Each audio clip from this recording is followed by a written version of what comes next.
Isang tinig ang marahang bumitaw sa Ama na kailan may hindi nang iwan.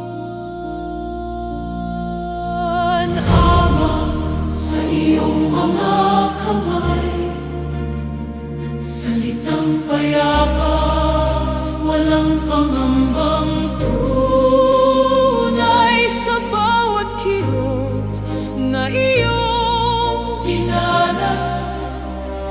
Pagtitiwala ang iyong pinanghawakan. Hindi mo kinapitan ang sakit, hindi mo tinutulan ang dilim at pait.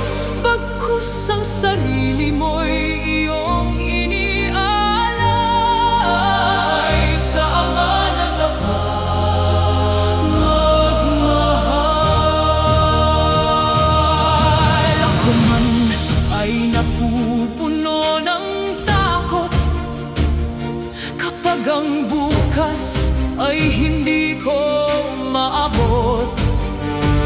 Ngunit sa iyong halimbawa, ako'y natuto na ang kapayapaan ay nasa pagsuko. Sa iyong mga kamay, nais kong ilagay ang bawat pangarap at aking buhay, ang bawat luha na aking kinikimkim. Sa iyo ko